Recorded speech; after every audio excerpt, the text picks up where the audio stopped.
The Circulatory Story, Day 5.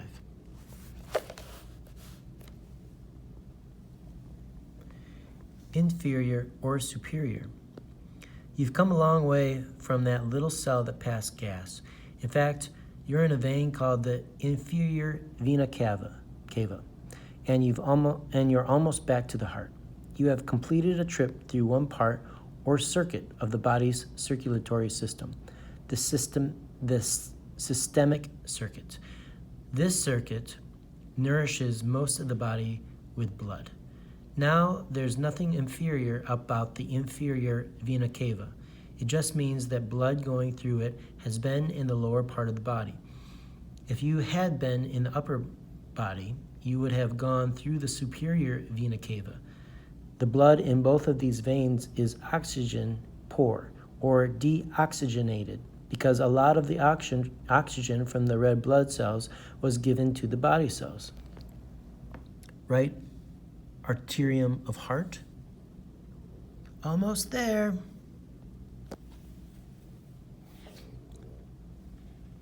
Systemic circulation. Wow. Blood supply to the lungs, the heart. Blue equals veins, red equals arteries.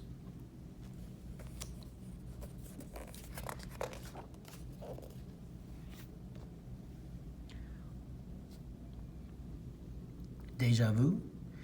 The inferior vena cava brings you into the heart at the right atrium. Then it's down through the tricuspid valve, which works just like the mitral valve, but is located between the right atrium and the right ventricle. It feels like we've done something like this before. Pulmonary valve open, tricuspid valve closed. This all looks strangely familiar. How shocking.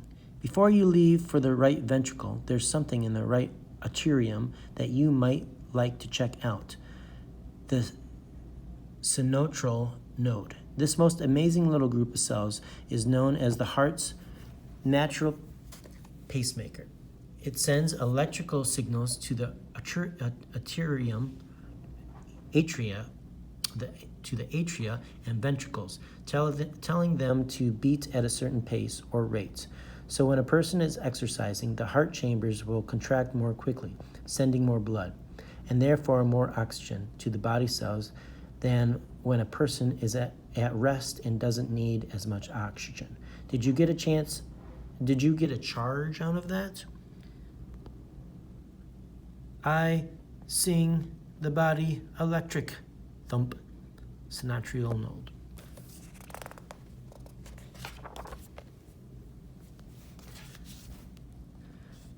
Time to fill her up. The next part of the circulatory system, the pulmonary circuit, is shorter but no less important. Pulmonary refers to lungs, and that's where you're headed. After saying goodbye to the right ventricle, say hello to the pulmonary valve and the pulmonary artery. This is the artery that will bring you into the lungs. Take a deep breath. You're here for oxygen. A hearty review. Have you ever traded part of your lunch for a part of your friend's lunch? Well, it's the same in your lungs. Carbon dioxide is breathed out when you exhale, and oxygen is taken into the body from the air when you inhale. Sounds like a good trade. Now, do you remember when the red blood cells released oxygen to the body cells? They got that oxygen here in the lungs. Do you also remember that the body cells passed their carbon dioxide to the red blood cells? Now it's time for the red blood cells to get rid of that waste gas at the lungs. This gas exchange takes place in the lungs' alveoli, or air sacs. Capillaries surround the alveoli. As you saw earlier, capillaries are so thin that the gases are easily exchanged here. Isn't that refreshing? CO2 and O2, oxygen, carbon dioxide, trachea, bronchus, pulmonary veins, magnified a bunch of times is alveolar wall, alveolus. We're paving the way for the gas exchange. Red blood cells, alveolar cells, oxygen, carbon dioxide.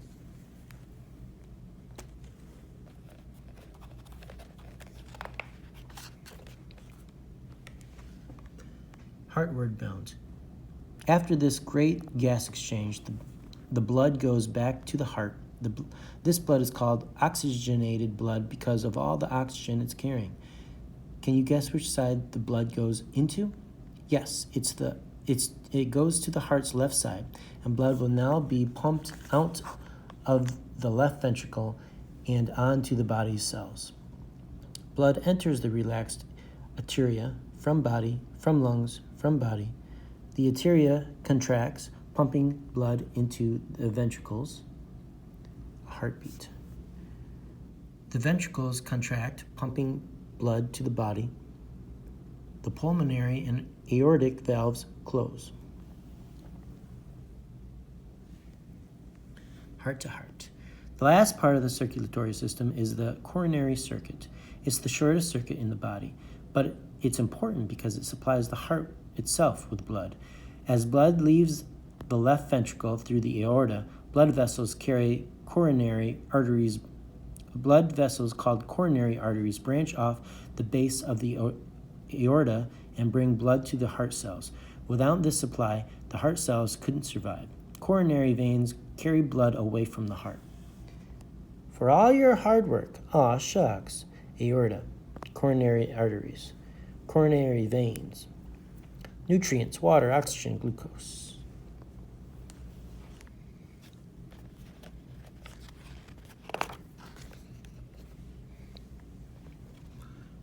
Fighting plaque.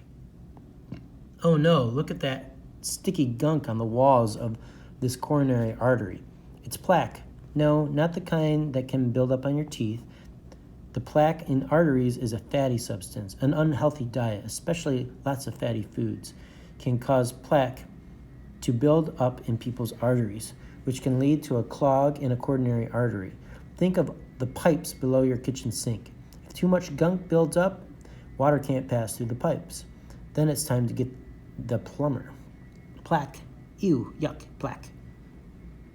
Scram!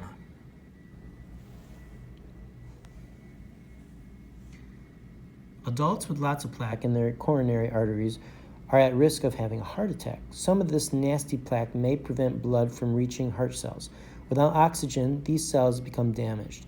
When this happens, a doctor has to unclog that artery. Treating your heart well helps prevent heart trouble.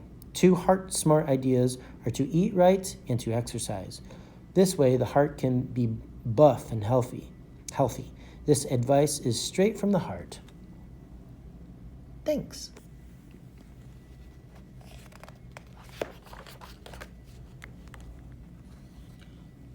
Circulatory story. You visited 3 kinds of blood vessels: hungry body cells and the 4 chambers of the heart. Plus, you've seen breathtaking views of the lungs. If you'd like to go again, you'll have plenty of chances to catch a ride because the heart beats about 100,000 times per day. Blood circulates through the body over and over and over each day of your lungs. Many things must happen in just the right order to ensure that everything in this incredible body system works properly. So next time you feel your heart beating or think about your veins or get a scrape, remember your trip through the circulatory story.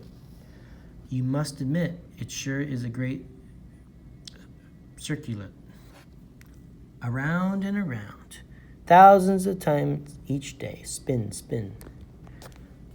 Red blood cells must get really, really dizzy, thump.